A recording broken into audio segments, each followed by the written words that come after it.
Made the simple way. With real lemon juice, 75% less sugar, and say yes to simple.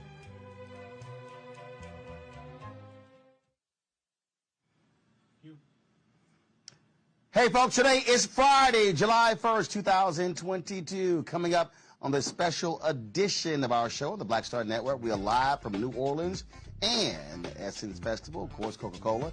We're partnering with them for these special edition shows. Also, they are the presenting sponsor of Essence Fest. Man, we got a jam-packed couple hours for you folks. We've shot some amazing stuff. Of course, people are already in New Orleans, all around the city, at the restaurants, walking the streets, convention center, the Essence Eats, had gone all different sessions. Last night, we caught up with Congressman Troy Carter. They always have the opening party, Generation Hall, so we will hear from him. Also, we'll hear from McDonald's folks in their Future 22, including one of the youngest black female stockbroker. We talk about her history, but also she gives one of my staffers, schools him on crypto, on how it's not a good investment. Also, we'll talk with a McDonald's official who's trying to get more African Americans to be owners of franchises. Plus, we stopped by the Coca-Cola kitchen at Essence Eats with my man Chef Kwame, and they had a culinary contest, and man, y'all, I had some fantastic food, including this braised short rib. It was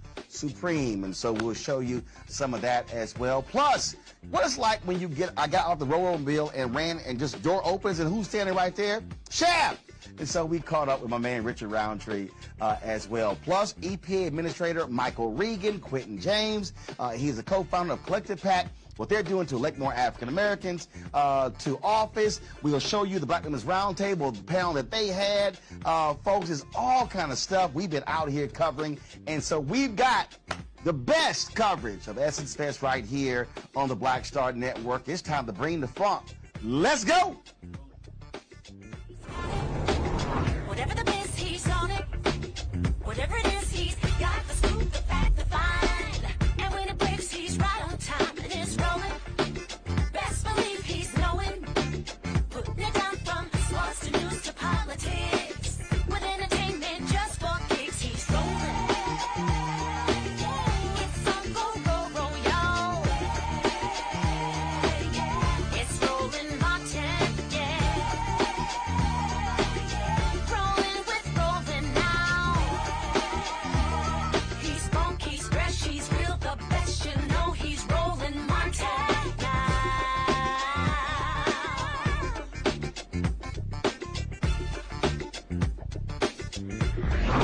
Martin.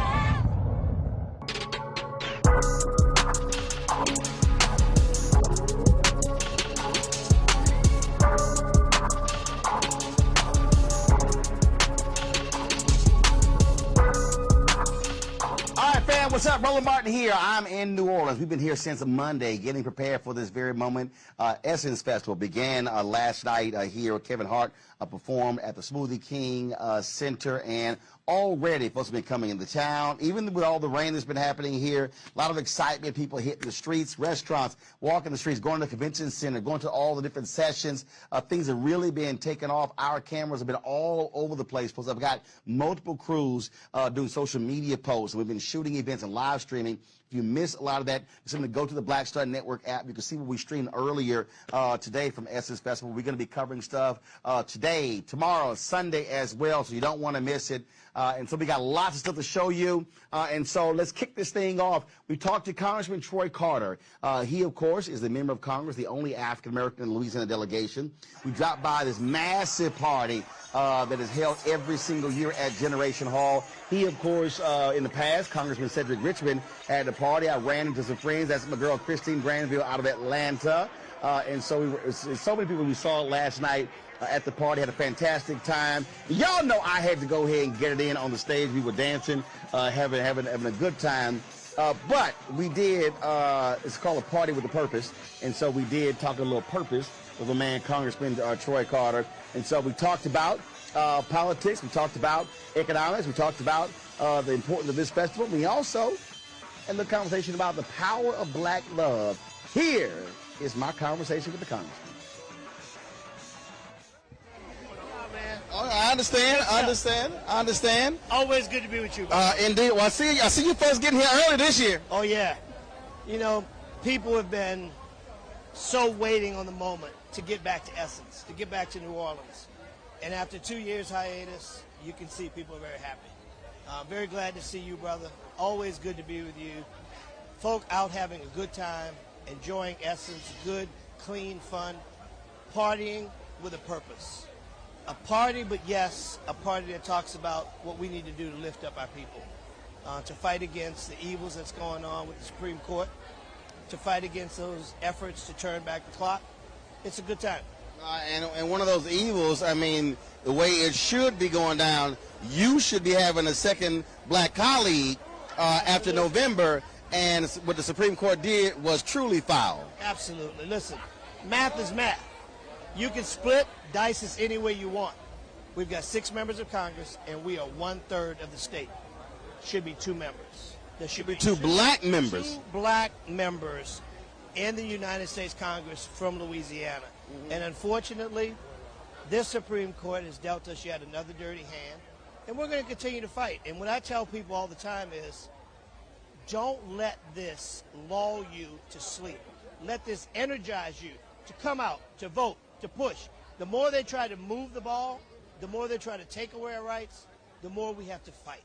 The more we have to get to the ballot box, because elections have consequences, and we're seeing them manifest themselves right now.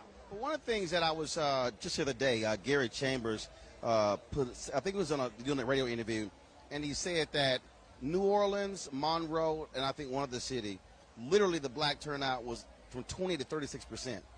And what I've been saying is, in these places where our folks are, we've got to get that number to 50, 55, 60. We do that, we can run elections. And so what is it going to take to get, again, that black number above 50%?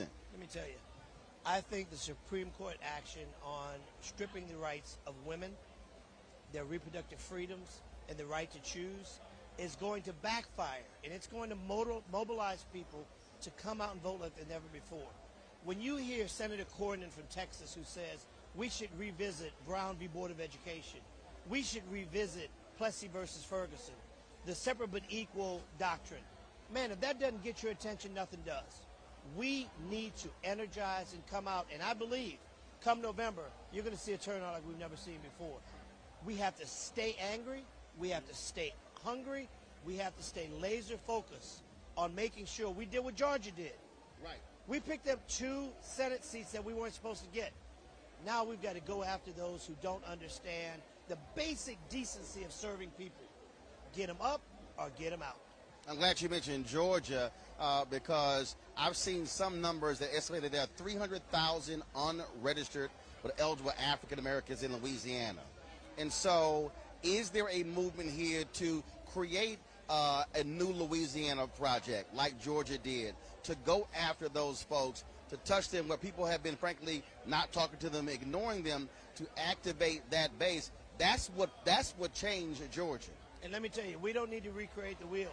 I was with Nikema Williams today, who's my dear friend and colleague in Congress, and who is chairman of the Democratic Party. And I talked to our Democratic Party leaders and said, listen, let's borrow a page from their playbook. We don't have to recreate the wheel.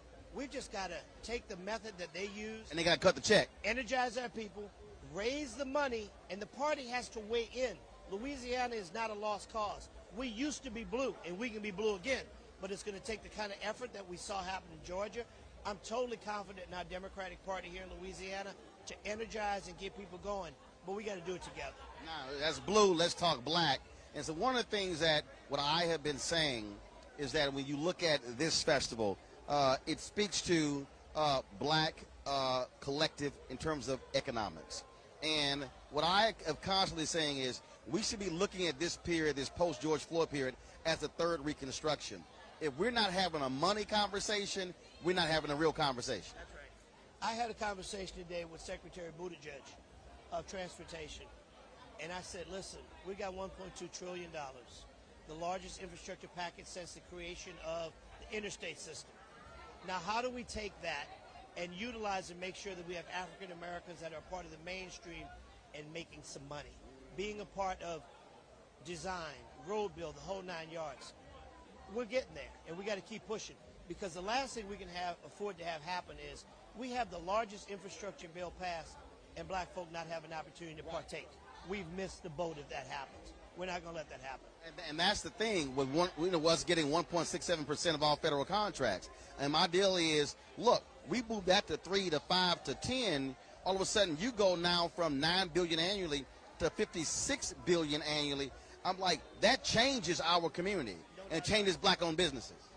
That is the kind of life-changing opportunities this infrastructure bill, Build Back Better, and all of the other efforts that the Biden administration is pushing and this Democratic caucus is pushing. Because it's not about a stimulus that's a one-time pop. It's about the life-changing opportunities through education, economic development opportunities. That's what changes things. So I'm going to ask this question here that speaks to this festival.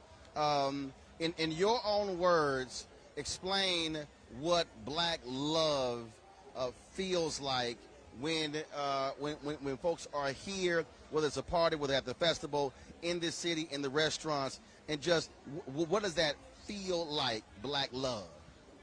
It's an unconditional, unexplainable, from the heart, deep, the essence of love. When you look at all of these beautiful people that are here, that come from all over the world to enjoy the music, the culture, the food, and the party with a purpose. It's like when we had the Million Man March years ago. When people came together and there was a sense of belonging, a sense of love. We got to keep tapping into that. And as I say to our brothers and sisters, we've got to learn to talk more to each other and less about each other. We've got to commit ourselves to a new us.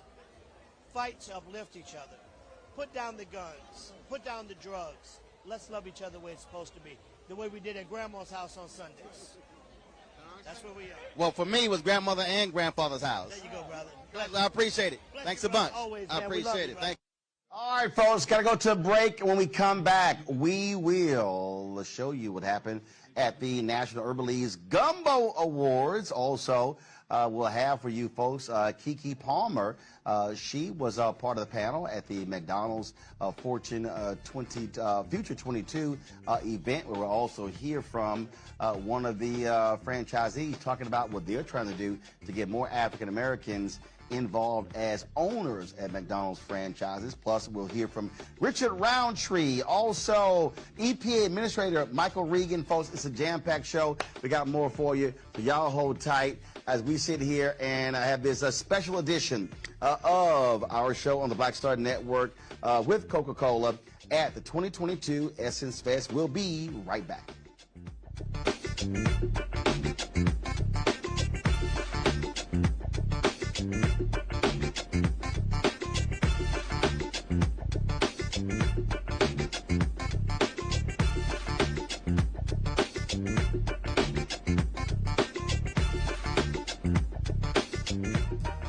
Made the simple way. With real lemon juice, 75% less sugar, and say yes to simple.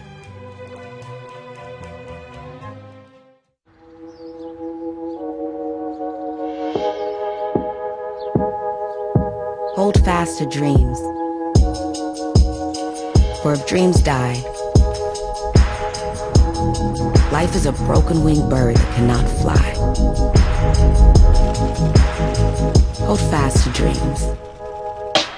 For when dreams go, life is a barren field, frozen with snow.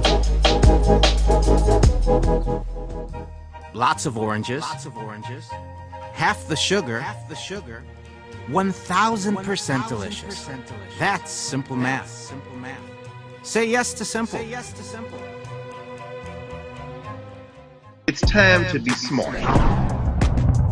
Roland Martin's doing this every day. Thank you, Roland Martin, for always giving voice to the issues. Look for Roland Martin in the whirlwind, to quote Marcus Garvey again. The video looks phenomenal, so I'm really excited to see it on my big screen. Support this man, Black Media. He makes sure that our stories are told. See, this difference between Black Star Network and Black-owned media and something like CNN. I got to defer to the brilliance of Dr. Carr and to the brilliance of the Black Star Network. I am Roland with Roland all the way. Honored to be on a show that you own. A black man owns the show. Folks, Black Star Network is here. I'm real revolutionary right now.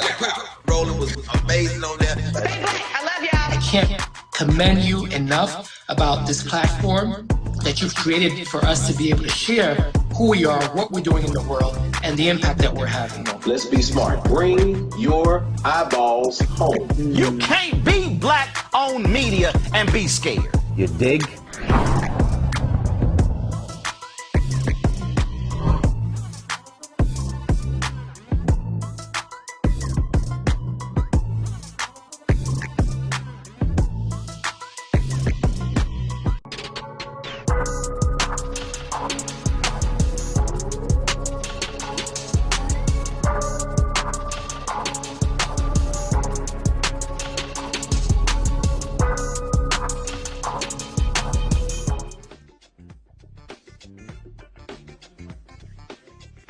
All right, folks, welcome back to our special edition of RMU on the Black Star Network, powered by Coca-Cola. We are here at the 2022 Essence Fest in New Orleans. National Urban League had their Gumbo Awards. Mark Morrell, the CEO of the National Urban League, former mayor of New Orleans, native of the city. His dad was mayor here as well. The convention center is named after his dad, Ernest Dutch Morrell. And so our cameras were there for the Urban League's Gumbo Awards. Here's what took place. This event is important to me. And the reason why is there are so many people who've contributed greatly to the growth, the development, and the progress of this community, who do not and have not gotten just and due recognition. And as Judy said, we need to recognize people while they can experience that recognition. And as I reflect as a member of what I like to call the Joshua Oliver generation, there are also many who before us pioneered, paved the way, knocked down barriers, opened doors, helped out, issued tough love, all along the way that has helped so many of us do what we do and make our contributions to public service. So I want to apologize in advance that this list of honorees is not complete, because there are, Don Hubbard, some others in the room and some others who are not here who we may have unintentionally forgotten, but that's just a reason to do this again next year. To recognize those that have not been recognized. So I want to begin today by asking a few people to come up and share some thoughts. $28,000 1 or 2 bedroom to what it is now, to accommodate me, my older sister, my younger sister, my mom, and whoever else would stop by. It was from my dad I learned how to walk with and be among community in everything you do, not just in your personal life, but in your professional life as well. And I'm just so glad to be home in this gathering, seeing people I haven't seen in so long. Now, I want to say a quick word about Mark. When I was a baby lawyer at the NAACP Legal Defense Fund, we had tragedy strike New Orleans and Hurricane Katrina. And I was sent down to figure out what we could do to help. And we saw Torrance Sanders and Oliver and so many other people trying to figure out what could we do. And we're in the strategy room with Mark, and he turns to me and said, "What do you think? What do you think?"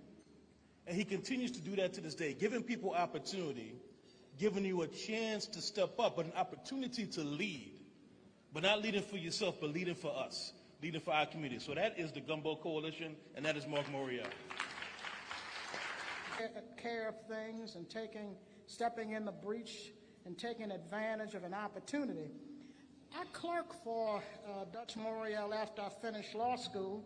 What we had in common was Dutch Morial was the first African American to attend law school at LSU, and Camille Gray and I were the first black women to attend law school at LSU. And when I finished law school, he hired me as law clerk.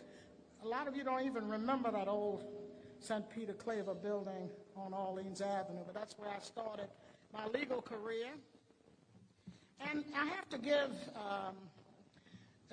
just let you know how grateful I am to young lawyers like Mark Morial, who stepped up and filed the Chisholm lawsuit.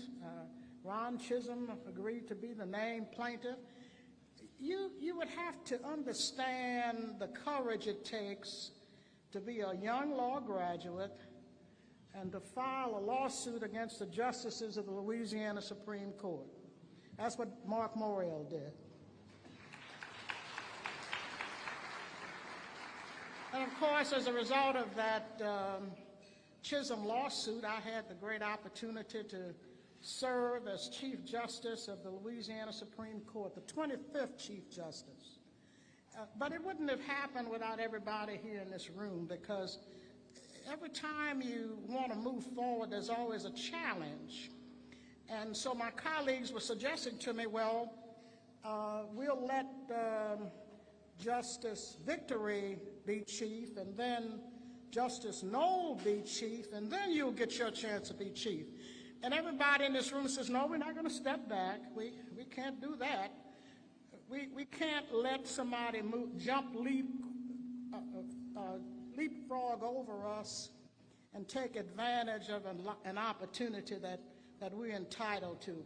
And so, I could not have done this without the people in this room. It wasn't really me. It was everybody else in the community who was saying, no, it's her turn, and she's got to be the next Chief Justice. So I just want to let you know how much I appreciate you.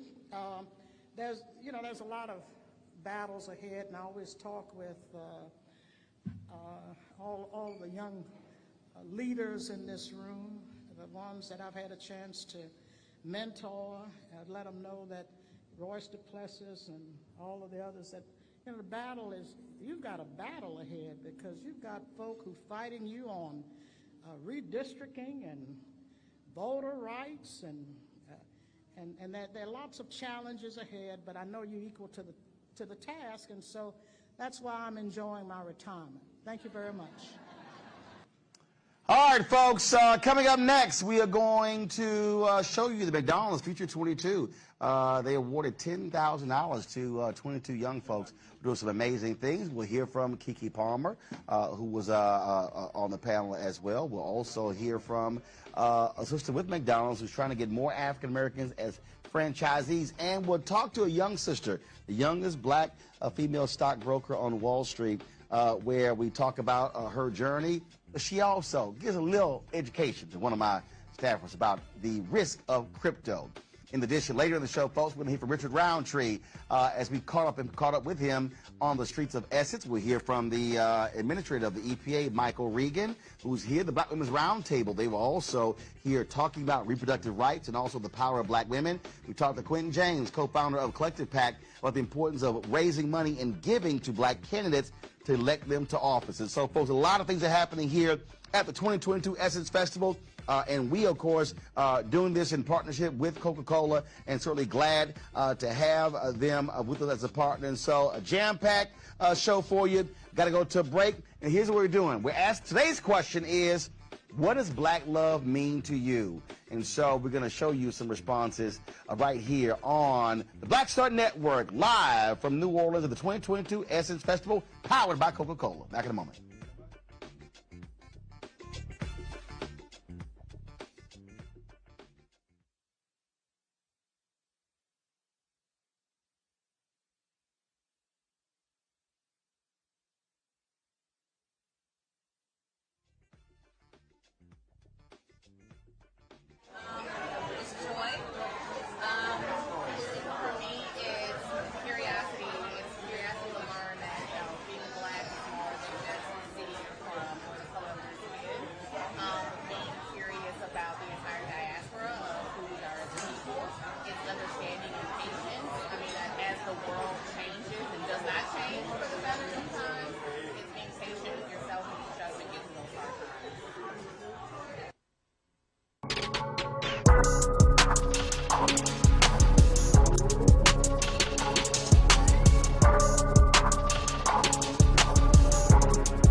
lots of oranges, half the sugar, 1000% delicious. That's simple math. Say yes to simple.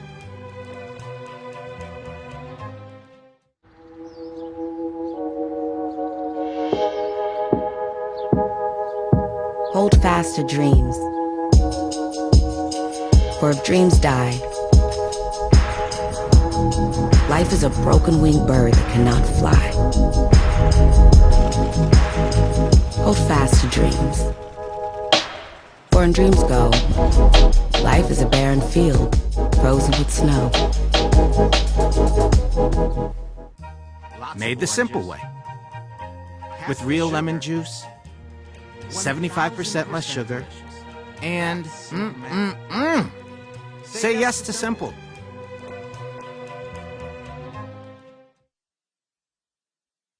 It's time to be smart. When we control our institutions, we win.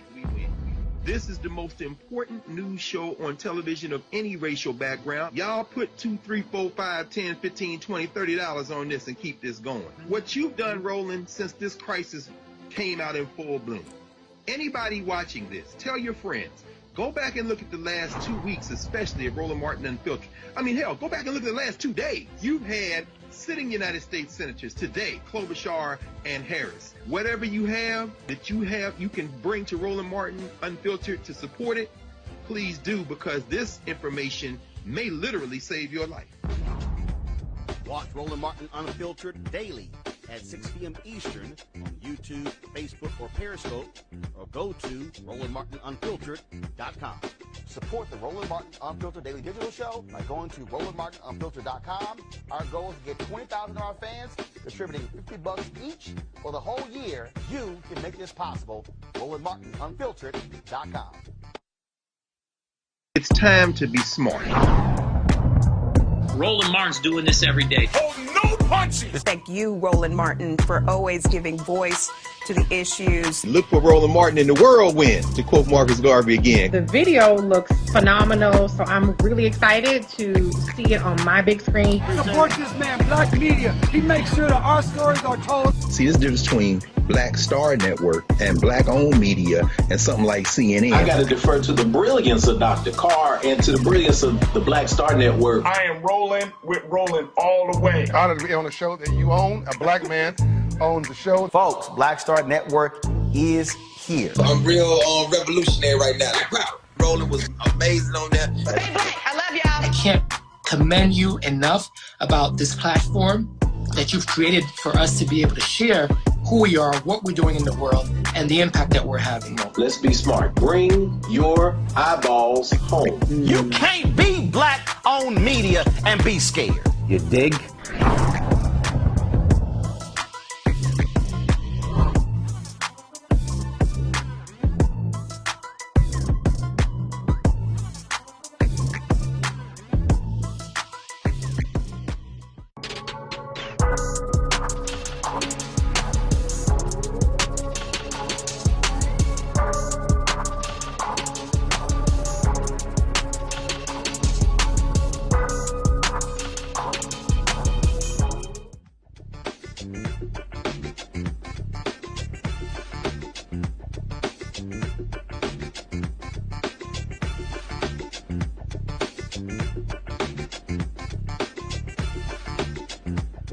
Welcome back to our Essence Fest show on the Black Star Network, powered by Coca-Cola. We dropped by the McDonald's Future 22 luncheon today, where they honored 22 young people who are doing amazing things, who are game changers, even awarding them $10,000 each. There was a panel discussion, and Keke Palmer, she was on it, so we got a chance to see Keke. We live streamed that event, so if y'all want to see the whole program, go to the Black Star Network app to check it out. But here's some of what Keke had to say.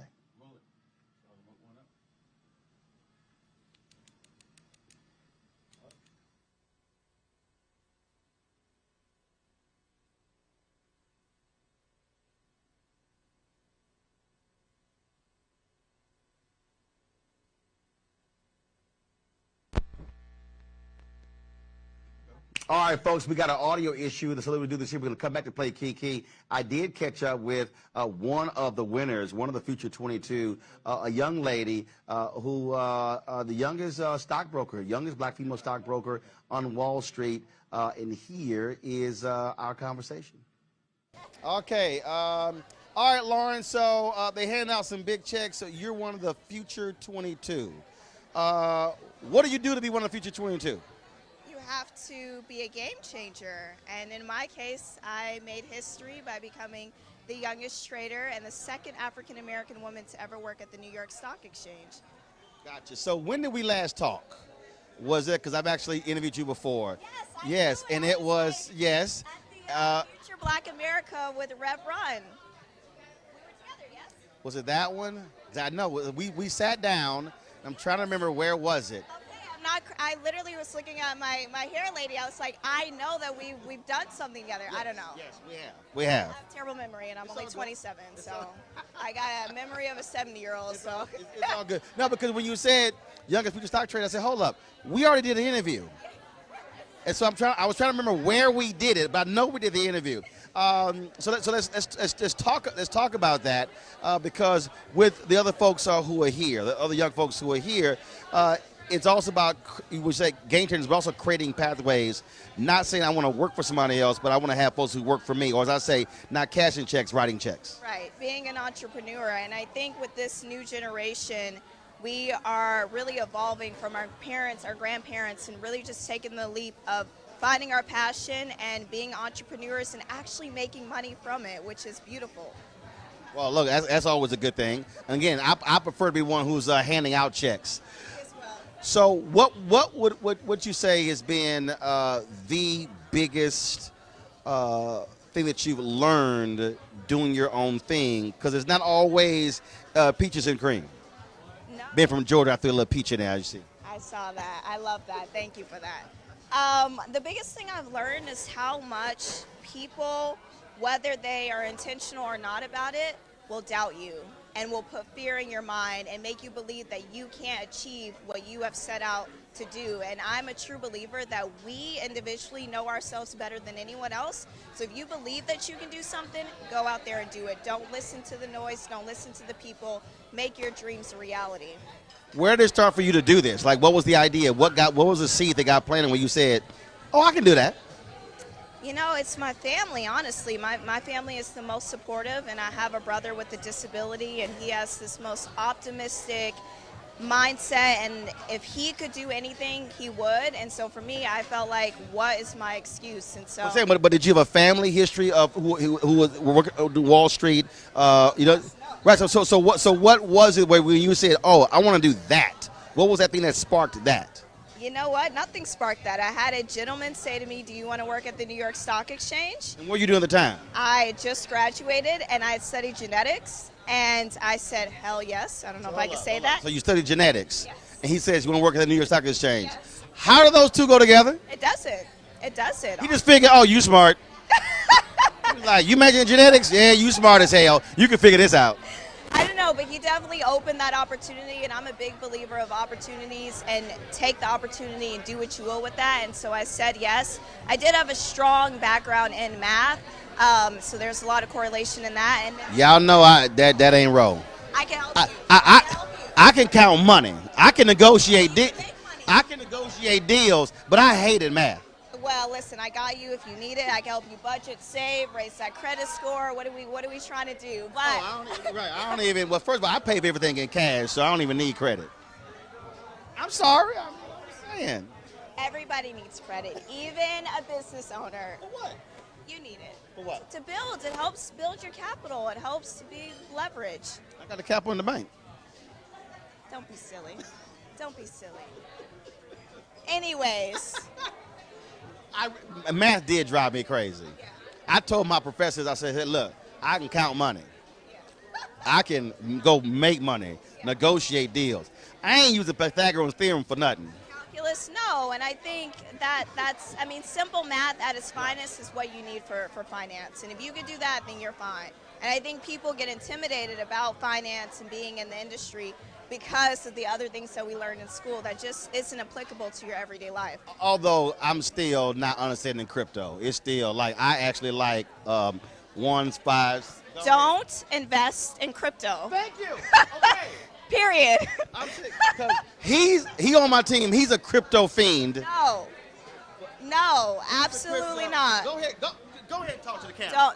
Don't invest in crypto. Get over here. Tell him why. Get over here. All right, y'all. So I'm having this conversation with Lauren, and then crypto comes up, and she's like, "Oh hell, no, I don't get involved in crypto."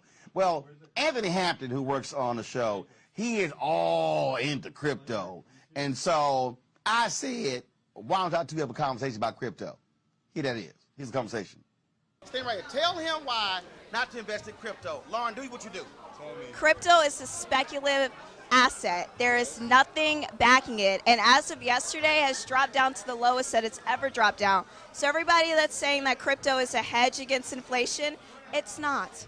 It's not. It's not a hedge against inflation right now. There's regulation that's being drawn up and discussed. So once it gets regulated, institutional investors will start investing. So if you get in early, the assets won't change. Okay, can I at its lowest right now. I think it's a good time to get in, especially if you have money. You got to have money to do it, though. I wouldn't put my last dollar in, but if I have $1,000, I would definitely invest it in a crypto. Okay, so what I say to that is, yes, it's going to be regulated, but it's not going to be regulated under the SEC. It's going to be regulated under commodities and future trading. Futures that trade are not traded and backed on any kind of value. It's also considered speculative trading. So unless, and the difference for people that don't know what as like being regulated under the SEC, being regulated under the SEC means that you are a corporation, that you have to disclose your quarterly financials. You actually have money to give to your shareholders. All that is great, but do you go to the casino? I don't. Okay, maybe not you, but there's millions of people that go to the casino. There's millions of people that also play the lottery. Right. So and 99% of their money. But they don't lose 99% of their money. With gambling? No, they don't. If Really? they lost 99% of their money, how would they afford the gas to get there? How would they're not losing 99% of their money. They're losing maybe 99% of the money that they're gambling with, but that's just the fun in it. So it's like, I have other ways, I have Roths, I have other ways that I invest my money. I have other companies as well. But if I want to be speculative about crypto, it's just a choice because everybody has a choice. So it's like, it could work, it couldn't work, but I'm not going to put people do DraftKings, everything. I mean, there's DraftKings, there's Caesars betting, like there's crypto. So you're telling the people that are listening to this interview to go out there and gamble? No, what I'm telling them is... He's not on the air, he's behind the camera. Yeah, exactly. I'm not on the air. This is not financial advice at all.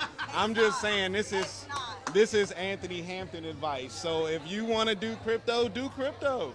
Like, okay. We good. All right, Anthony. All right, go back to work, Anthony. But yeah, look, I'm seriously. I've had people hit me up like, Roland, you should accept crypto for your Bring the Funk fan club. I said.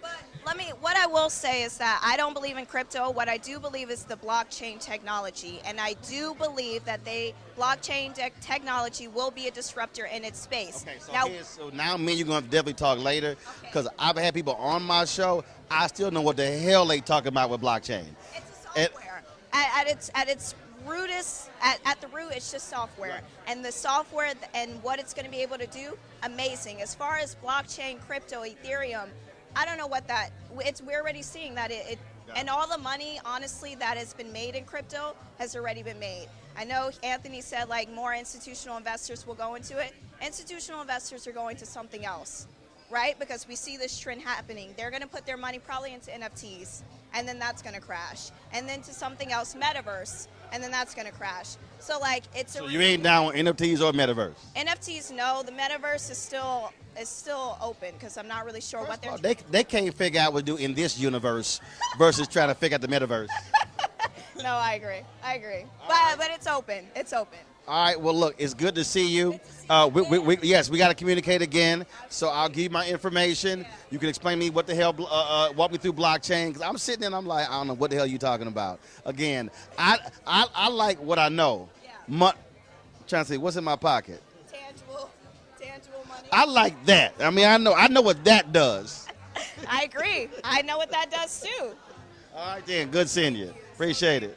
Now, folks, as I said, we got it now ready. So Keke Palmer was actually on the panel, because we played it earlier. We had an audio issue there. So go ahead and get Keke Palmer, get Keke queued up. Keke was on the panel beforehand. I'm going to talk to Keke. Then we're going to hear from Vicki Chancellor. Vicki she's actually one of the black operators. Really is all about trying to get more black folks owning operators. And so they had a panel discussion. As I said, we live streamed it on the Black Star Network. You can go to our YouTube channel or go to the app. You can actually check it out. And so they had a very good conversation. And so we're going to share some of that with you. So Vicki Chancellor she's an owner-operator with McDonald's. And we got a chance to talk to her about the importance of African Americans owning their own franchises. Watch this. All right, Vicki, look, now I know because of all the stuff that I've done for the black McDonald operators, what they do. But for people who really don't quite know the history, it's a long history of African Americans who are operators. But people don't also realize they're owners, not just operators, they're owners of the franchises. We are definitely owners, and the difference between just being an owner and an operator, for us as owners, that means that we own our cash flow, we own the branding and the marketing and everything in our store, versus just being an operator where you go in and you run that store, but you really, when you sell it, you don't have anything to sell. As an operator, when we sell it, we own that cash flow and are able to hopefully become multi-millionaires. I've known a lot of operators when I was in Houston or Dallas, Chicago, D.C., and unlike, there's no dissing the other owner operators, but the black operators have really been critical players in philanthropy in many black communities across the country. Yes, we pride ourselves in giving back to our communities. And when you are a black operator, you know that you stood on the shoulders of somebody else. You know that when you lived in that community, it was that your minister or that black teacher or just that neighbor that made sure that you were on the straight and narrow. And as a community, we always had to look out for each other and make sure that we were helping the next person up. And obviously, what are you doing? What are the black operators doing to create that next generation of owner operators? I've met several. Many of them, their parents own stores. But for somebody out there who's looking to actually say, I want to be an entrepreneur, how do they get involved and say, hey, that might be a possibility to become McDonald's owner operator? So excellent question, and I'm glad you asked that. Because one of the things that we are looking for, McDonald's, is we are looking for, I will say, black, young people that would like to get in the McDonald's system. And actually, McDonald's just has started a $250 million fund that will be able to help people in diverse communities. And I say black because I'm black, but that would include Hispanics, that would include... My black show, we say black. Yes. With a capital B. Yes. So that means that if you have an interest, if you're out there now and you have that drive to be an entrepreneur and you want to build wealth for your family, I would ask you can give me a call, but you can also give Roland a call, and he will put you in touch with McDonald's. Okay. All right. We certainly appreciate it. Always good to see you. Roland, I want you to know that McDonald's has a great love for you. You have always stood by us, and we just like everything that you do, and we wish you much love and success. I appreciate it. Thanks so much. Thank you. All right. Thank you. Now, y'all know I always like dancing, see, and me and Keke Palmer got history when I was on the show that she did I think it was GMA3, Michael Strahan. It was a show that came on in the afternoon. And so I actually stopped by one day, and so they had the music going, and so we started doing the two-step. And so when she finished her session today, she came off. Of course, you know, we had to have a little conversation. So here's me and Kiki cutting it up.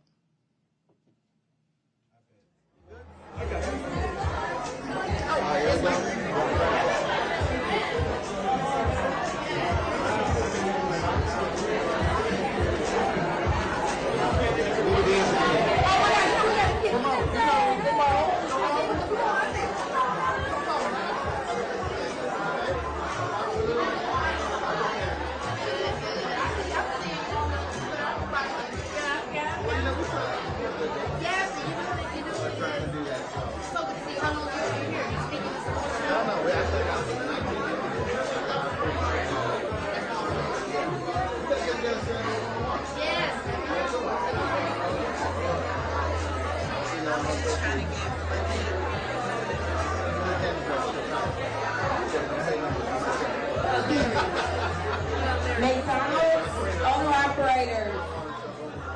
McDonald's owner-operators, please meet in the Carrollton room on the first floor. Carrollton room first. All right, y'all, again, it was great to see Kiki, and we look forward to having a one-on-one with her on the Black Star Network. All right, y'all, got to go to a break. We come back. The Black Women's Roundtable had a conversation about reproductive rights and the power of black women. We'll also hear from Quentin James, co-founder of Collective PAC, talking about the importance of fundraising for African Americans. And plus, Michael Regan, the administrator of the EPA, he talks about environmental justice in African Americans. All of that right here on the Black Star Network special edition of the Essence Fest 2022, powered by Coca-Cola. We'll be right back.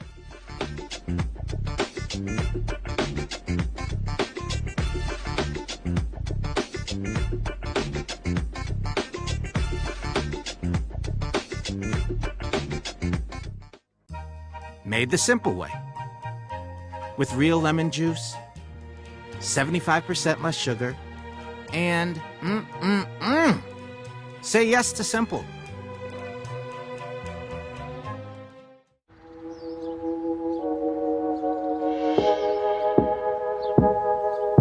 Hold fast to dreams. For if dreams die,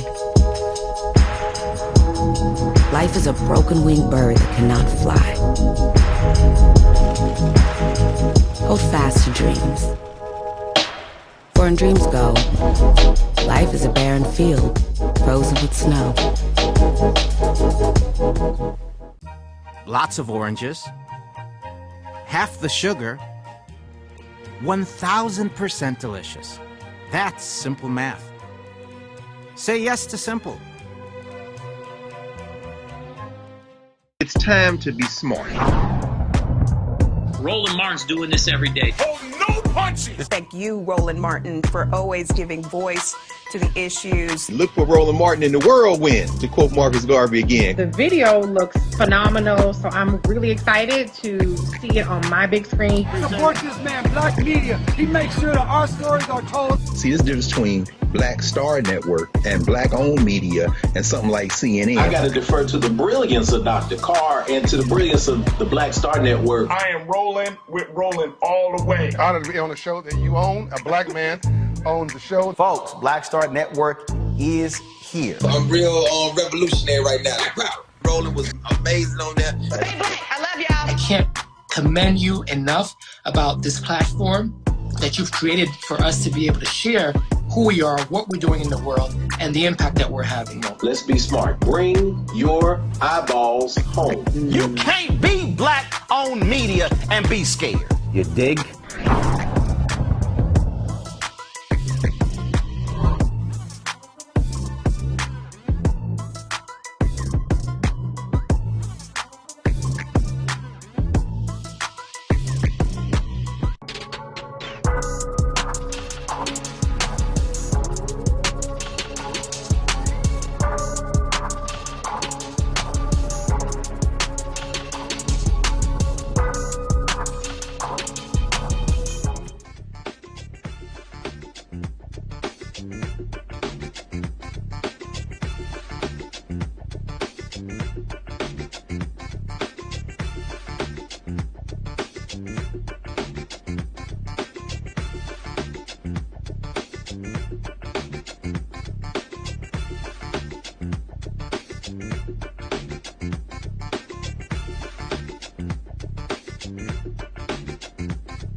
back, folks. We've been traveling all around New Orleans asking the question to many folks, and that is, what exactly is black love? And so we've had an opportunity to catch up with some folks, and they've been sharing their thoughts about this. And so we've been using, this has sort of been a question we've been asking. So check this out.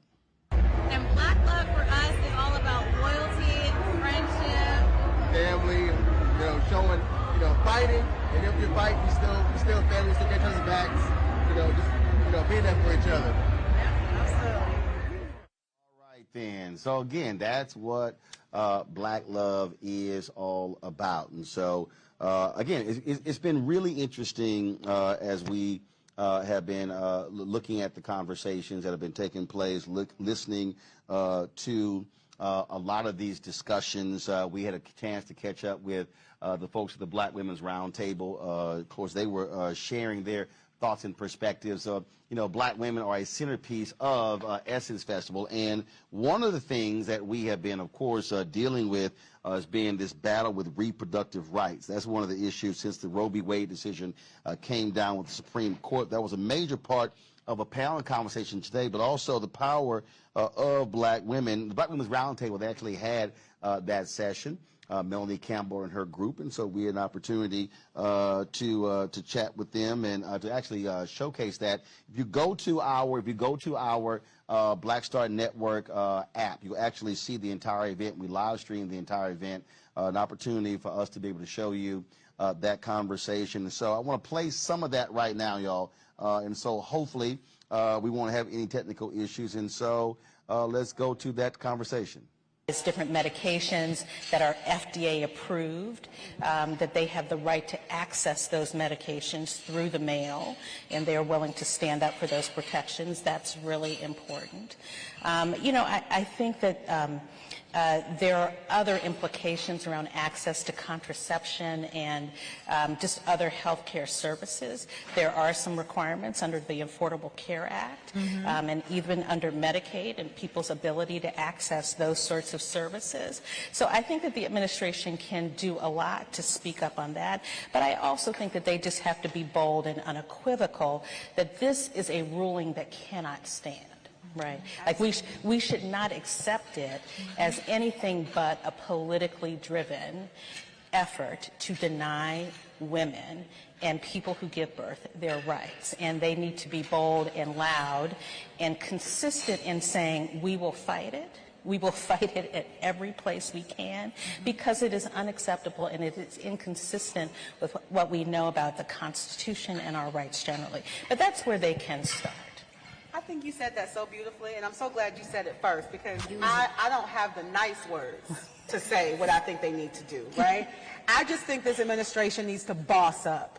Like that's what they need to do. They need to like stop playing this like little pitter-patter game and actually take off the gloves and do the work. Right? So yes, we have our role to play. I know we're going to talk about voting and the power of that, and all of that's important. But if we don't have folks who are willing to stand in the ways that we need them to, like unapologetically, like by any means necessary kind of attitude, then why are you in this office, right?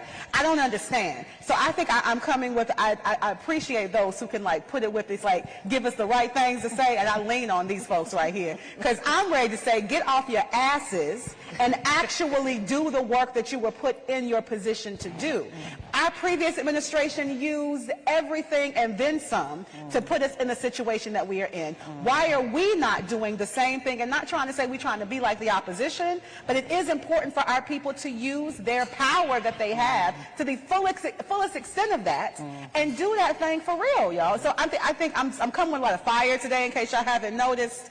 But I'm ready for them to boss up. So we're looking at Roe v. Wade, we're looking at EPA, we're looking at an interesting border decision. And before that, it was guns everywhere, right? And so what we divide up, and my sisters to the left, they going in hard on Roe, and we know the impact.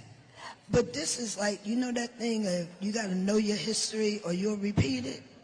This folks. That's right. There's a bunch of folks that always had an agenda with the very, very few. So I want some white folks to understand, look, you weren't included either. They coming up for yours as well. The folks on the plantation, there wasn't a whole lot of folks in the big house. It was just a little crew over there, and everybody else served them. So that was the plan. And now there's a movement to say, how can we, the few, control the rest? And everybody, so the only way that can happen is if some of us work on road, and some of us work on the environment, and some of us work on that, and we miss the bigger picture. And then the other thing is our numbers. They got black folks in the mindset that we like 13%. I travel. Everywhere I go, there's black people. Everywhere. I go to South America, there's black people. I go to Africa, there's a lot more black people. I go to Europe, there's plenty of black folks. So the issue and what time it is, we have to understand that we got to make the leap forward. We can't do what we've done. And we have to set an agenda for these young people that enables them to reach for the future. We're going to hold it down. And those of us that are in the blue states where you can get pills, the best thing I heard, buy a lot of them if you can afford to, so that we can distribute where they need to be. It's like, I am gangster. So we come to gangster. Yes! Dealing with a sister in a situation, we're going to drive you, we're going to provide you, we've done it for other stuff. And look, I'm not trying to party and get high, I'm trying to save a life. So we got to be there and let it be known. If you come for me, you come for all of us. That's it. So that's what time it is, because this is not a situation we want to. That it would be just about abortion. The only thing that I would just raise again, and I'm gonna pick up where you put down, is that we need to be intersectional and creative. So what does that mean? That means that even though this conversation is about abortion access, we know that black women are not just about abortion access, and abortion access is not just about abortion. It's an economic issue, it's an environmental issue, it's a criminal justice issue, it's all these other things that come into our lives. So our administration not only should be thinking about Roe, it should also be thinking about how do we make sure that the lives of black women, regardless if they want to have an abortion and or keep their pregnancy, right, that they are creating the conditions for that to happen. So we also need to be keeping them accountable of what does it mean to have fair pay. We also need to be keeping them accountable. What does it mean to also have paid parental leave? What does it mean for us to be thinking about this full range of things so folks can actually give themselves options? Because abortion access is more than about, oh, well, I just woke up and I just don't want to be pregnant. Even though sometimes that is the question, or sometimes that is the answer. Abortion access is about all the pieces, because we know that most people who have abortions are already parents, right? We know that, so they are making, and most times they are making economical decisions. That's right. So how do we also address those issues as well? So when folks tell you that there is nothing to do because of the Congress and the way it's at, don't believe them. That's right. Tell them that there are many things that they can be doing around abortion access. There are many things that can be doing around reproductive and sexual health access. And it doesn't just stop at one piece of legislation or one court case. That's very important. But I'm hearing a common thread is tell Congress, which pivots me into where we're headed. We're headed to the midterm election. We are. Well, we vote folks in and we vote folks out. What should we be thinking about right now, also planning and preparing to do for the midterm to impact what's going on? And we vote at high numbers. We get out there, older black women or more seasoned black women are one of the highest propensity voters in the country, right? But we need to also make sure that our vote is getting paid off after they get into office. So what do we also do after the voting? How are we holding them accountable? Are we asking them questions? What are you doing? How are you helping black folks? And then after, make sure that they are actually holding the folks accountable.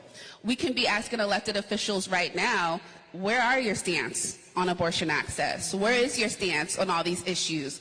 Just because you came to my church doesn't mean that you got my back.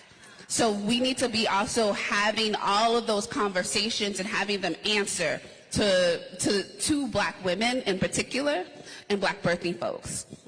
So I think that's the first piece. I think the second one, this is not normal times. So we can't be acting normally. So that means that we got to, again, think big and creative on how we are engaging with our people. So that means we might have to have roundtable discussions in our living rooms. We might have to have roundtable discussions in our bedrooms. We need to be making sure that all folks are aligned and having conversations. So you got cousin and them coming to the elections and coming to the polls with you and asking those same questions. So I'm so glad to know that I'm at the end of the stage with the not normal. Because see, so I sat in the right chair. Because while I'm working to get everybody that I can to vote, we have the opportunity to lift up things. We can say, oh, your choice is this. And we have a Reverend Warnock from Ebenezer that's articulate, educated, the examples. So it's like, you can go with this or you can go with that. I want to be a little bit ahead. So where I am in the curve, let's make voting mandatory for anybody that gets a government amount or pays taxes. Now, it's not going to probably happen, but that's my position. Let's make voting mandatory. What is that? That is going beyond where we are. And then I want the people with the Constitution to explain, let them get on the page. And no, we don't want to do that, because they've had me running against a flow. So I want to change the flow of the river and say, anytime we're in a state where people can visibly try to tear down the government, we need that big change that you're talking about in a bigger vision. So make it mandatory. So in my conversation with young people, I'm saying, yeah, I'm working hard to make sure you're going to have to vote. So you might as well practice now. Folks, Faith Daniels, who is a social media correspondent with HBCU League Pass, she caught up with a couple of young voters after that panel discussion, and they had a couple of things to say. And so today I'm here with Olivia Duncan and Anaya Vines. So I heard you guys are HBCU grads. Rep your hood. CAU 22. Come on, HU, you know, Howard University, period. Okay, so we're here at the Black Women's Roundtable. What has been your biggest takeaway from today? Just being able to be in a space with such amazing Black women. Anytime it's an event with the Black Women's Roundtable, it's always life-changing. Yeah, just to piggyback off of Liv, this has been a great experience, from the panels to the poetry, everything, the food, just always top tier. I love my Black women. What would you say your definition of womanhood is? To me, especially with the state of everything right now, I would say vulnerability. It takes a lot to be a woman, to be in difficult conversations, to be in difficult positions, to always have to be the strong Black woman, and then not really have time for yourself. So I would definitely say vulnerability, and that's not always a negative thing. Sometimes it's good to be vulnerable. Sometimes it's good to come into these spaces and have difficult conversations, but understand how to better love yourself and how to take care of yourself, and to how to identify with issues that you didn't even know you were dealing with. Yes, I would say for me, womanhood has always been our power, and I feel like it's one of America's greatest fears. I feel like there has been so much just historically that has gone against women, specifically Black women, to where it's like we're seen as like a threat to America, and that just, I feel like, amplifies the power that we hold as Black women. So it's always been something that has been looked at as a power for me.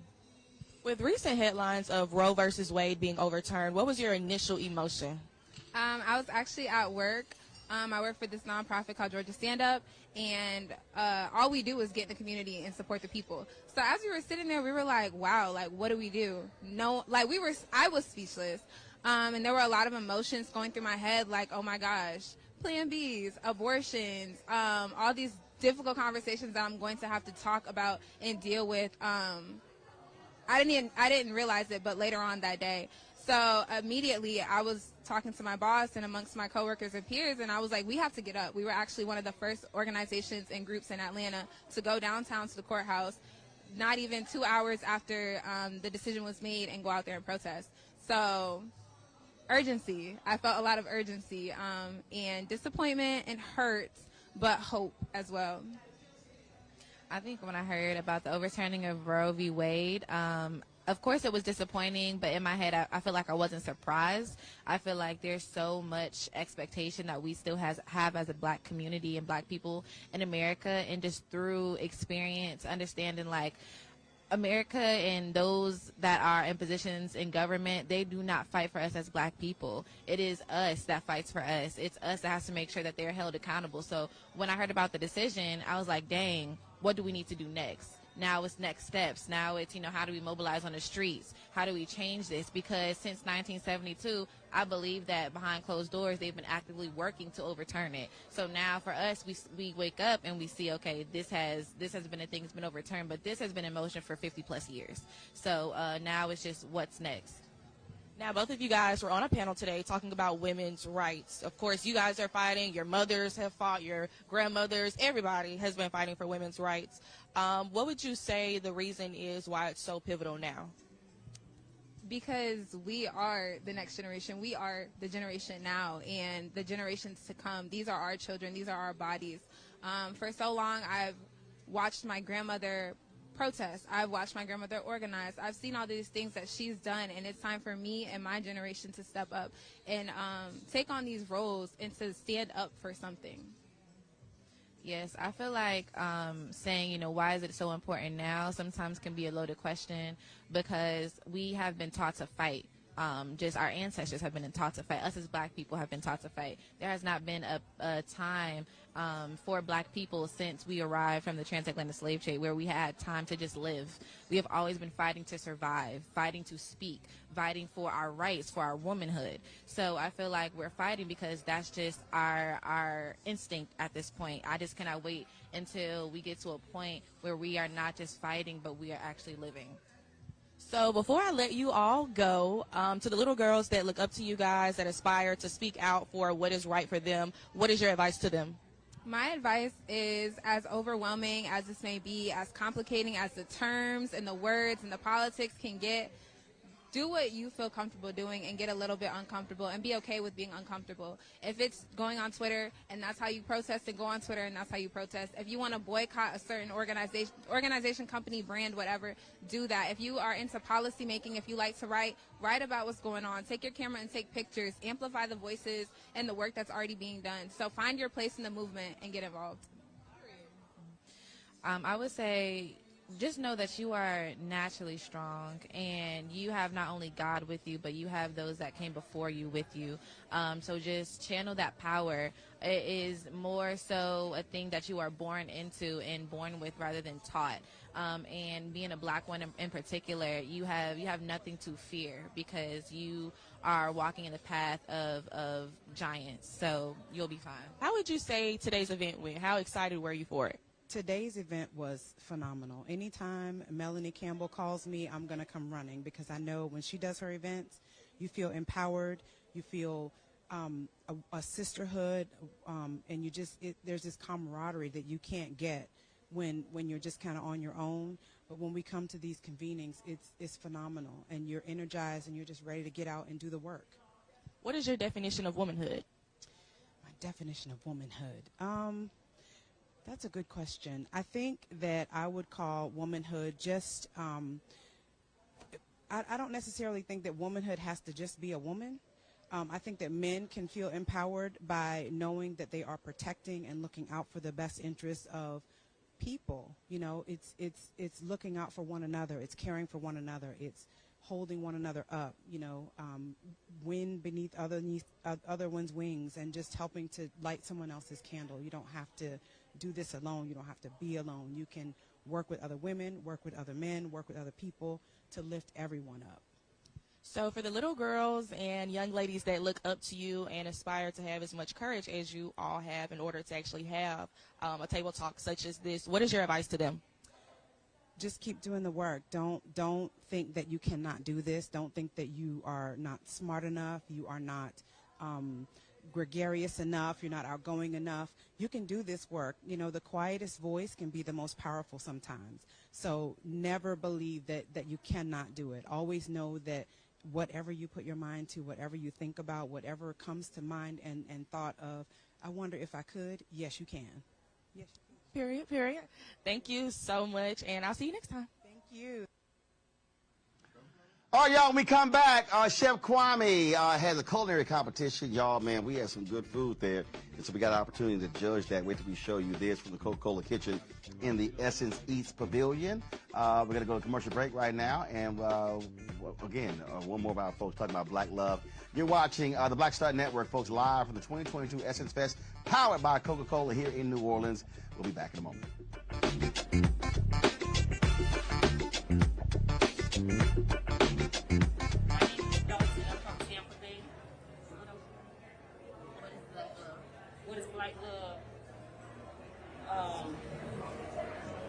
Black love is just being powerful, doing whatever you want, and get to your goals. And my name is Roland, and I'm from Tampa, Florida. And the reason Black love is everybody, our Black culture united together.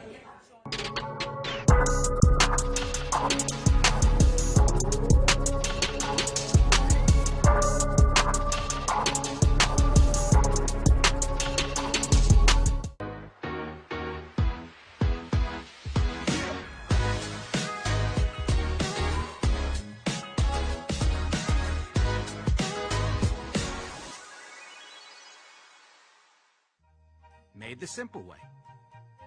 With real lemon juice, 75% less sugar, and say yes to simple.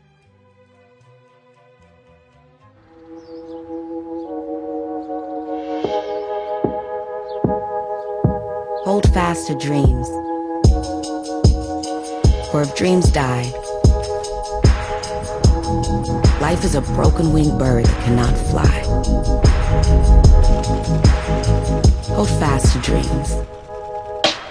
For when dreams go, life is a barren field, frozen with snow. It's time to be smart. Roland Martin's doing this every day. Oh, no punches! Thank you, Roland Martin, for always giving voice to the issues. Look for Roland Martin in the whirlwind, to quote Marcus Garvey again. The video looks phenomenal, so I'm really excited to see it on my big screen. Support this man, Black media. He makes sure that our stories are told. See, this difference between Black Star Network and Black-owned media and something like CNN. I got to defer to the brilliance of Dr. Carr and to the brilliance of the Black Star Network. I am Roland with Roland all the way. Honored to be on a show that you own. A black man owns the show. Folks, Black Star Network is here. I'm real revolutionary right now. Like, wow, Roland was amazing on there. Stay black. I love y'all. I can't commend you enough about this platform that you've created for us to be able to share who we are, what we're doing in the world, and the impact that we're having. Let's be smart. Bring your eyeballs home. You can't be Black-owned media and be scared. You dig?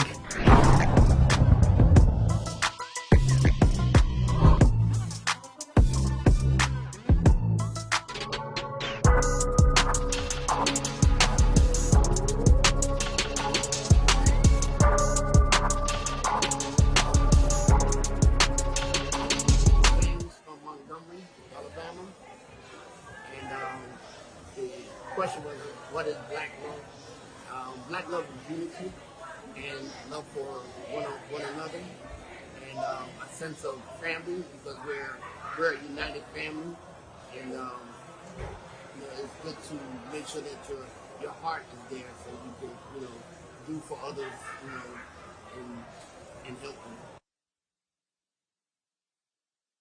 Pavilion. They moved it from the inside of the convention center to the outside, and they've got a staging area, they got concerts there. Well, Coca-Cola, they've got their large kitchen out there. And my man Chef Kwame was out there today judging the culinary competition. I stopped by at the right time when the food almost came out. We got an opportunity to check that out and to taste the food and judge the competition. And so here is some of that culinary competition. Okay, everyone. Hey, how you doing? Okay, so we've got Tupperware over here, so clearly this is a black event. What's going on? Oh, nothing's going on. I'm warming up my chicken, get my pan hot and freezing for y'all. Yeah, well, he was watching the other one. I'm talking about you. Oh, yeah, it smells really good in here. It does smell really good here. It smells like garlic, yeah, butter.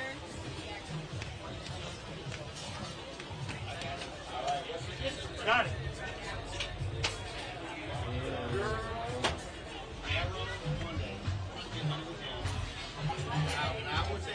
Well, hold on. I don't know if y'all know this, but this man cooks.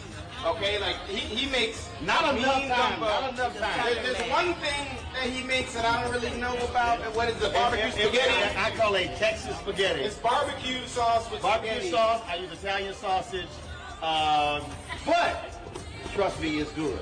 I tried. Hold up, I'm trying. Now my brother, who's an executive chef, he was hating on it until one day I went by the crib and it was gone. And now, no, he was making spaghetti.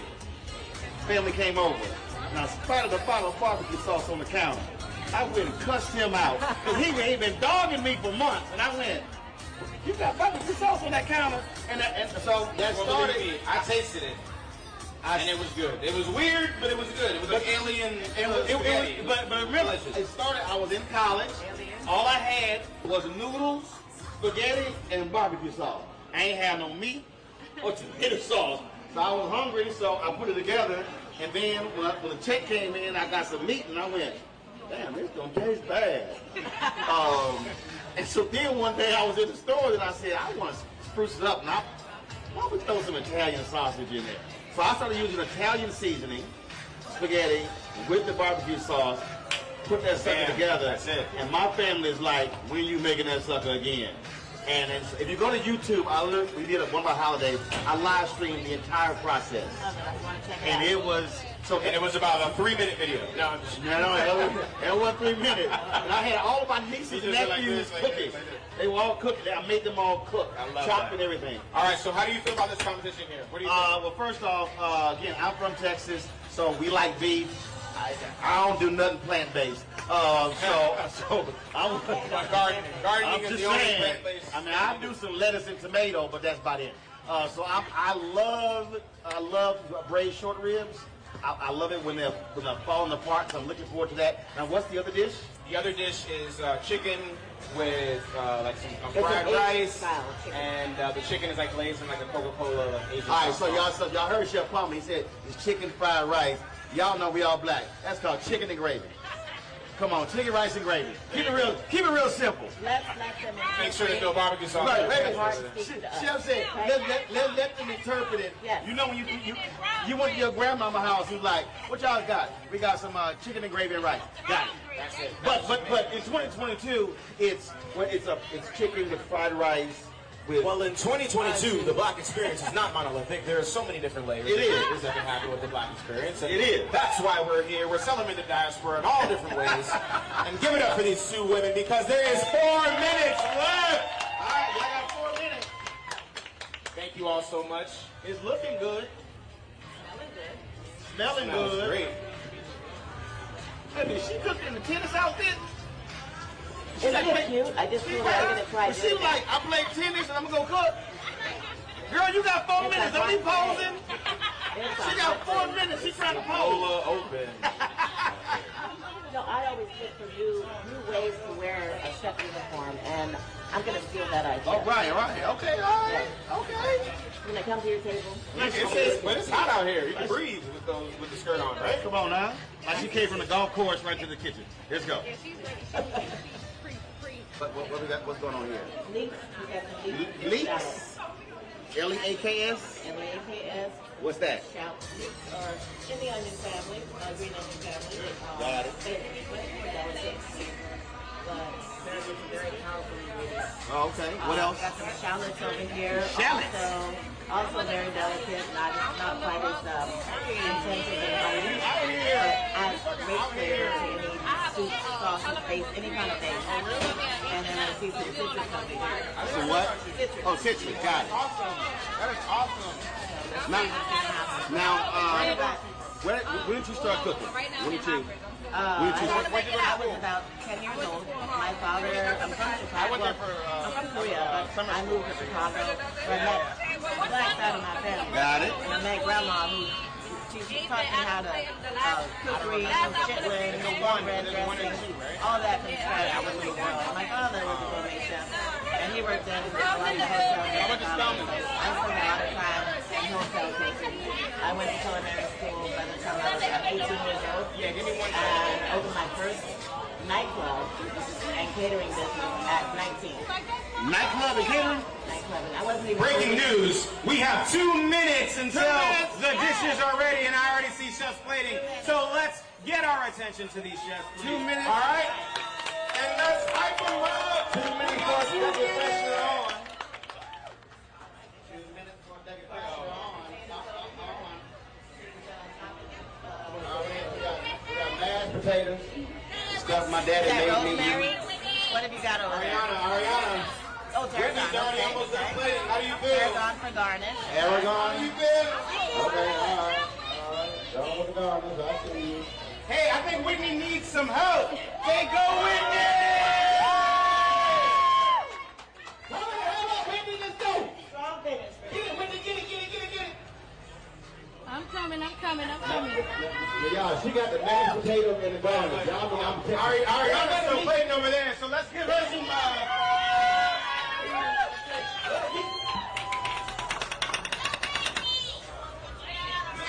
We got a little crowd going on here, ladies and gentlemen. All right. How many people do you think are out here?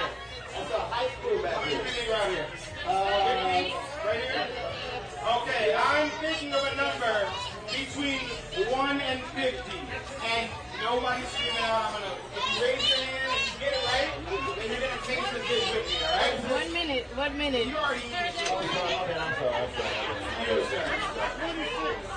I go. Oh, no. Oh, yeah. Right. What's her name? Whitney. Nope. Oh, that's Whitney. Yes. Nope. All right, come on, Whitney. She said 25. Nope. Nope. 150. Come on, stay in the parameters. Nope. Nobody. Getting warmer. 30? You said 30? You said 3? You're wrong. You. 50. Now. 30 seconds? Yeah. I got it. Let me know when it's 10. I'm in grade 21. Close. 20 seconds, Chef Kwame. 27! He got it. Come on. 15. Come on. 14. 13. Everybody. 12. 11. 10. 9. 8. 7. 6. 5. 4. 3. 2. 1.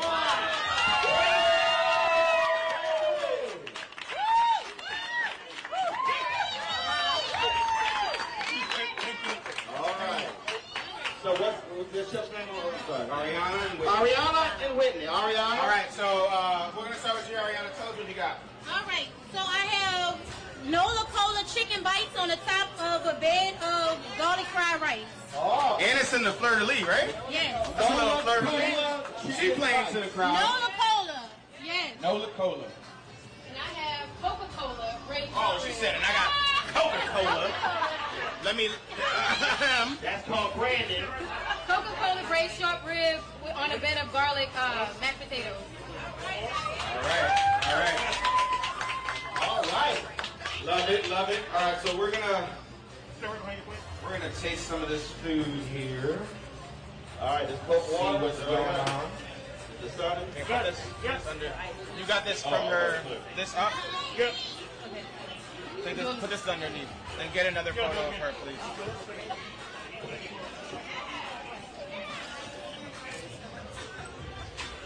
To the right, to the right, to the left, to the Right, ready for me? Yes. Right over. Alright. Nice power pose. Got it. 2, 3. More. Got it. Right here, Whitney. Look over here. Boom. Thank you. Whitney, where you from? I'm from Luling. Luling? Yes. Texas? No, 30 minutes away from here. Louisiana. Texas, too. I know. Look at my son. Huh? Larry Morrow. 3 hours. All right.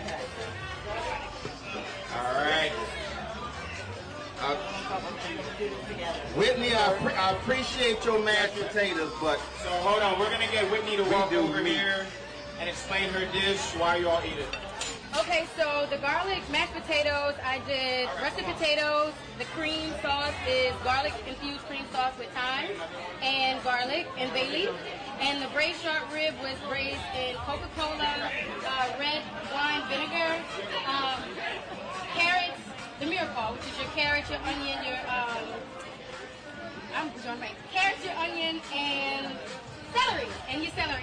And I braised the short rib in orange peels and orange juice, fresh orange juice and orange peels. Okay. So there's also orange zest on top, and the liquid I use to complement it with brown sugar to make the glaze on top with the Coca-Cola. okay.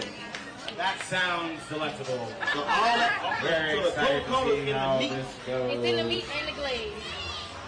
Okay, all right, here we go. The potatoes are really nice. Let it marinate on the tongue. Let it sit there a little bit. Ooh, I love the adding of the citrus. Yeah. That's pretty cool. Getting a little contrast. Yeah. What about, do you taste the Coca-Cola? Thank you. I do. So when you reduce anything, it concentrates the flavor. And I definitely taste that Coca-Cola coming out. Right? Really nice. But I love the juxtaposition of the Coke and the citrus. And so you can actually, it's a good combo. Yes, the Coca-Cola is the sweet. Right. You need that citrusy Right. contrast. Ooh. Love it. This is good. The brother wanted kind of number 27. Man, this is good. Very tender. Okay, all right, Whitney. Very okay. tender. This was a dish made with love. And Whitney, I love your interpretation. I love what you did with the Coca-Cola. Potatoes are very creamy, lightly seasoned. It's not overly salted. And this reminds me of Grandma's cooking with a twist. A modern twist. I love the Coca-Cola in there. Now, my grandmama cooked and my grandfather. But this reminds me of my daddy was a chef. And I love the other elements because it changes the taste of it. Versus just the typical heavy seasoning, sometimes too salty. And so that works. See, I'll be real black. Give me I need 2 slices of bread for a sandwich. You like my daddy? Right, so we keep it real simple. All right, so we're going to go to the sweepstakes winner and get her opinion after she has her photo shoot. Which one, me? Yeah. Got it. All right, what do you think of the dish as an honorary judge? This is some awesome stuff. I'm telling you, this is really, really good. The mashed potatoes are super creamy. This meat is fabulous. It's fabulous. This is fire. Nice job. All right, rice. Okay. That sauce. So we gotta move on to the next dish. We got a competition to do. Can you bring your next dish over, please, chef?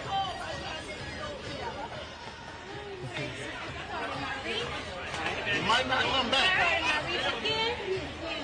All right, can you explain your dish, please, ma'am? Yeah.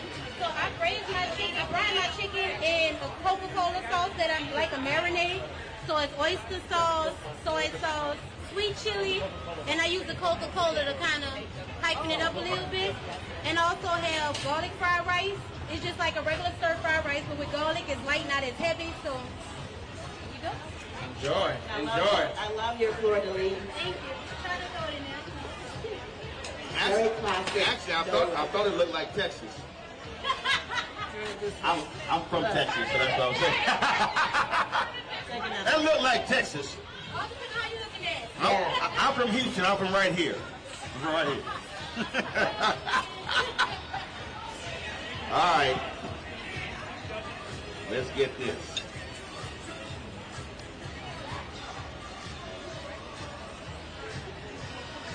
Like the butteriness of the rice. Taste the garlic. No. That sauce is powerful. Oh. That sauce, it hits you. It hits you. I like to taste the ingredients without the sauce first and see what we're working with. And then I want to taste it with the sauce and the protein. Now, what else did you put in it? Beyond the Coca-Cola, it was something else you did. Say it again. There you go. Which is a classic Asian ingredient. And then we have sweet chili. I do taste the sweet chili now.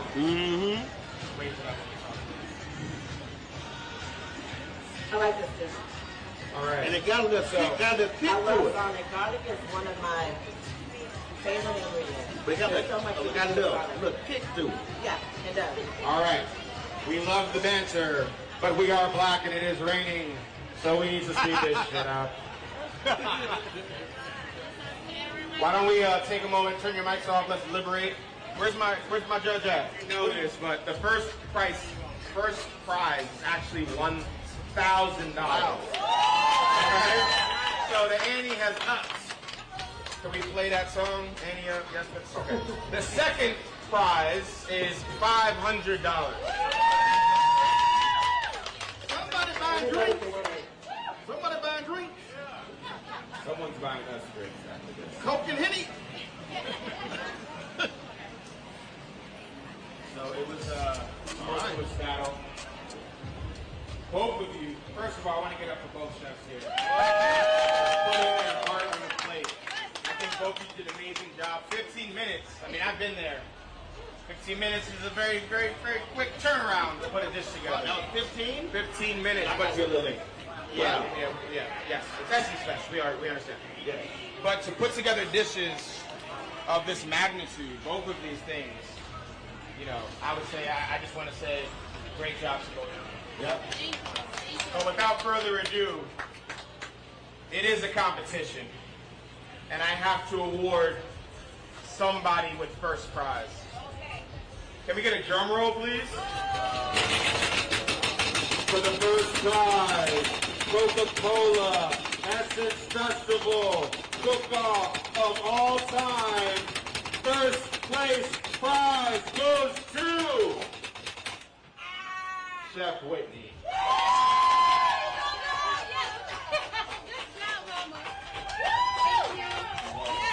Judges, can you please explain why you chose Chef Whitney? I love the interpretations from both chefs. Love the execution, and I always find ways to like home cooking is what I love, comfort food, and I find ways to relate the dish to comfort food, and both offer the same. Both, like you said, you both executed everything very, very well. But I really, really love those braised short ribs. Thank you. Happens to be one of my favorite cuts.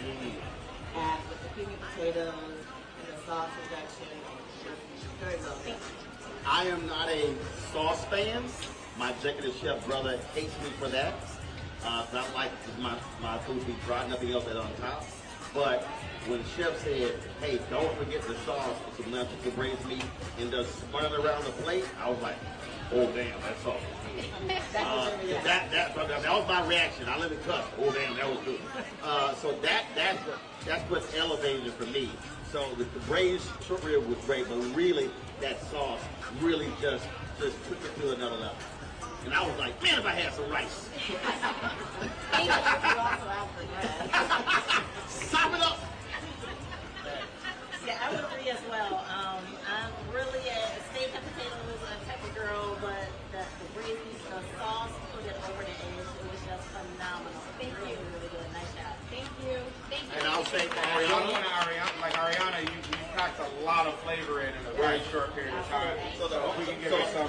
So the only thing I would say is that the sauce overpowered the Coca-Cola.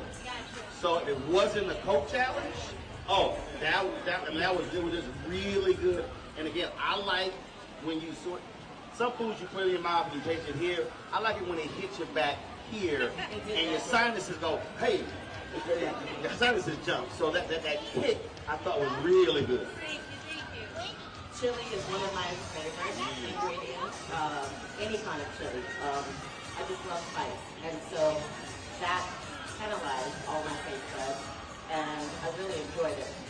Really good. Thank y'all so yes, much. Absolutely. Thank y'all. So, so I need to get the recipes.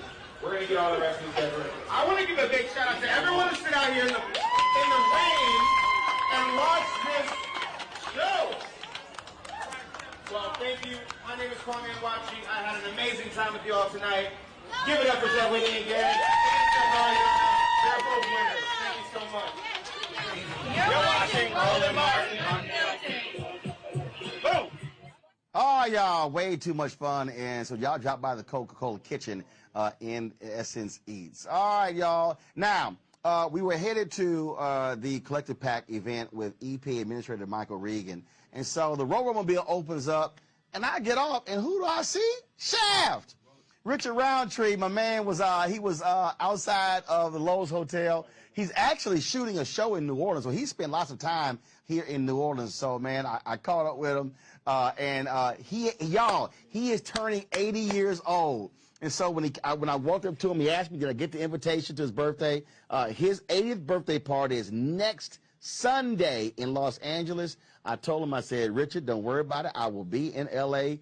for your party. And so, man, we had a great conversation. So, man, it's always good to see Richard Roundtree. Y'all, brother, looking good. And it was so funny. He's on the phone, y'all. And so all of a sudden he sees me, and he's like, man, what you doing?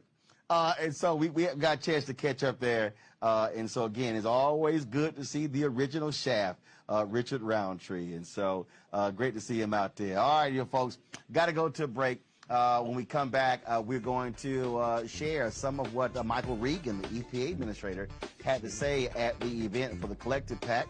Our cameras were there. Plus, we talked to Quentin James, who is the co-founder of the Collective PAC, about the importance of funding African-American elected officials.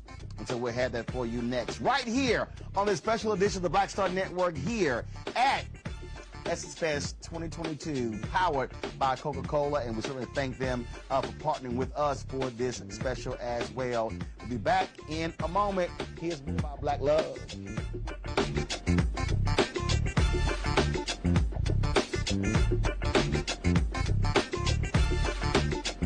Hello, I am Anthony Dangerfield. I am known as the Good Fella, but what does Black Love mean? Oh, I apologize. Baton Rouge, Louisiana. But what does Black Love mean to me?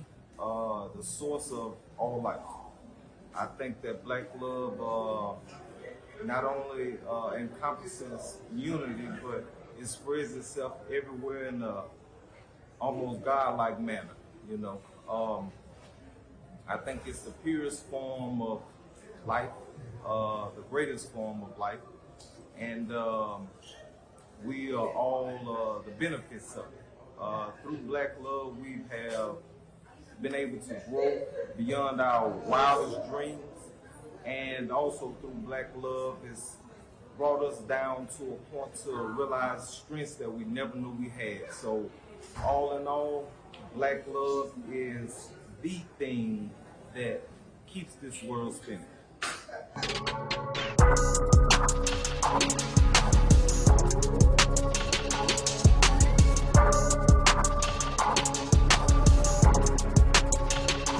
Made the simple way. With real lemon juice, 75% less sugar, and say yes to simple.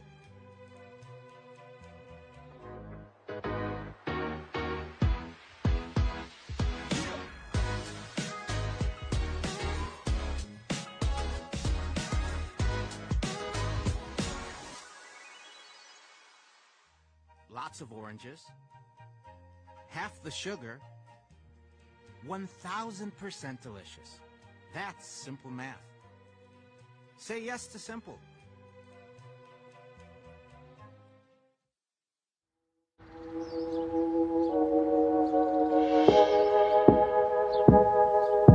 Hold fast to dreams. For if dreams die, life is a broken-winged bird that cannot fly. Hold fast to dreams. For when dreams go, life is a barren field, frozen with snow. It's time to be smart. Roland Martin's doing this every day.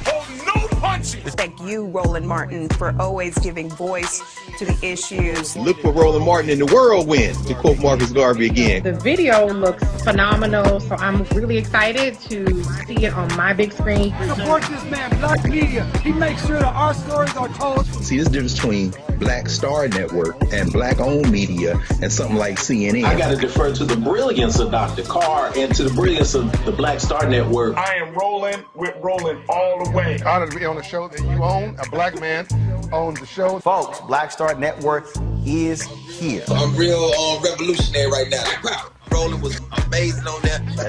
I love y'all. I can't commend you enough about this platform that you've created for us to be able to share who we are, what we're doing in the world, and the impact that we're having. Let's be smart. Bring your eyeballs home. You can't be black-owned media and be scared. You dig?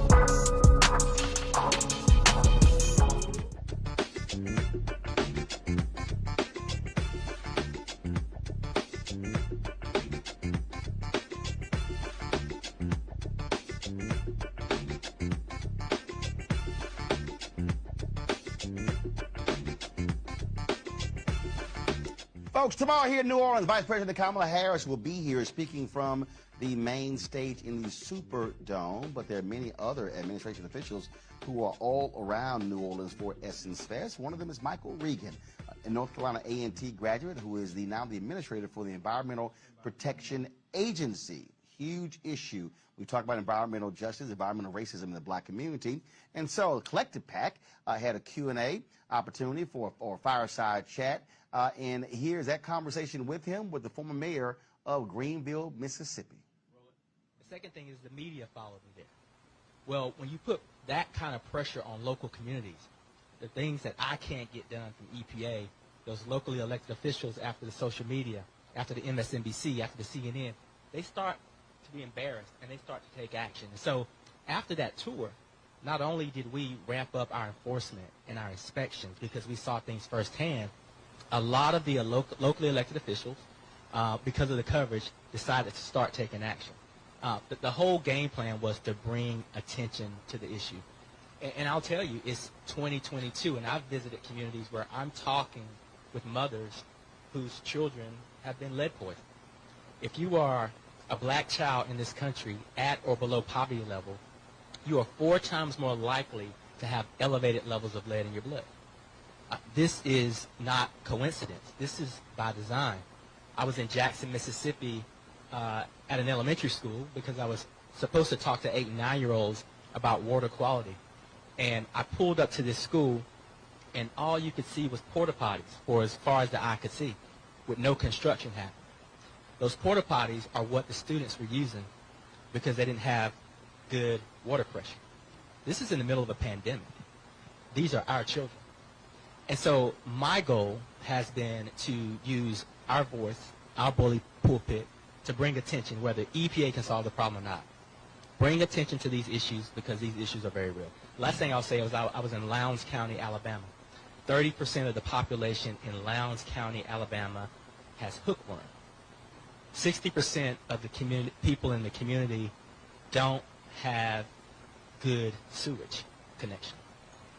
The kids play in the same yards that raw waste is spewing in those yards. This is happening in 2022 because government has failed so many people. So the passion is there, the need is there, and the will is there. And now, thanks to the president's leadership, and I'll wrap, because of that $1.3 trillion that Mitch just mentioned, there's a significant portion of those resources that can go to solve these problems. We just have to make sure that the right people get those resources. You know, it's amazing to think about the fact that we are sitting in a space where not only are we having to address these issues, but we're also having to correct past harms at the same time. And I think we are all grateful for not only the work that you're doing in that space, but the encouragement that you're giving, and what I'm hearing is the call to action for all of us. That wasn't made easier this past week. That wasn't made easier with the decisions that have come down. And I know that you put out a public statement really stressing the public health aspects and the continued work that we have to do. And just knowing that there's been such a great recognition of the disparate treatment and impacts, as you've described, for minority communities, particularly black and brown communities. Can you talk a bit about how we are going to, or what you could encourage us to do to really encourage local, state, federal policy to come together and put action with what both Mayor Landrieu outlined, what the environmental groups can do? How can we turn that into action in light of the opinions that we've just experienced? Well, this is one of these situations where you wish you could Monday morning quarterback it. I mean, it's unfortunate that we don't remind ourselves that the power of our voices is something that we have to use. We have to wait for a Roe v. Wade, or we have to wait for the Supreme Court to roll back, our Clean Air Act statutory authorities. So, we have to have a sense of urgency.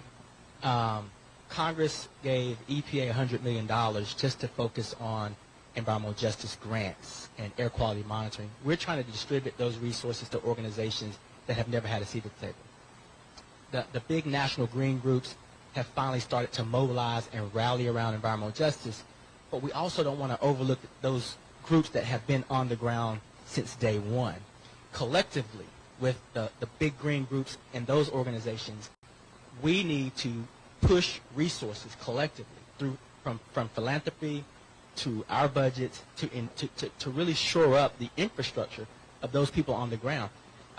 It's nice for me to come into town and talk to people, but I'm not a trusted voice of the community. The trusted voice in the community are the community members themselves. We have to start having more conversations like this one. We have to have more Journey to Justices. We have to really just get in the room. And the great thing about the Journey to Justice tour was I reached out to the leaders in the communities and said, you design this tour. You tell me where to go. You tell me what time to show up. And that's something different. Folks, if you want to see the full conversation with EPA Administrator Michael Regan, simply go to our Black Star Network app or go to youtube.com/Roland S. Martin to check that out.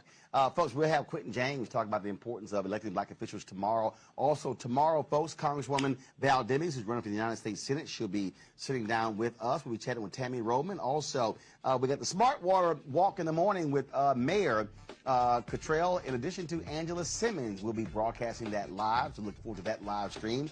Plus, we have a recap on the show as well. So a jam-packed day tomorrow here at the 2022 Essence Fest, powered by Coca-Cola. And so we're going to have wall-to-wall coverage. Look forward to having all of that. Tonight, Nicki Minaj takes the stage at the Superdome. And so look forward to that. They're also going to be having different news conferences and things happening there. And so, man, just a lot of stuff going on. And so that's why we are here. We got it all covered for you. You're not here in New Orleans. Tell a friend what we're doing. Be sure to check out our content. We're going to be restreaming all of this content over the next 24 hours in case you missed it as well. So, folks, thanks so very much. I'll see you tomorrow right here from New Orleans with the Black Star Network. Working with Coca-Cola, folks, it's having a grand time here, the 2022 Essence Festival. Holla!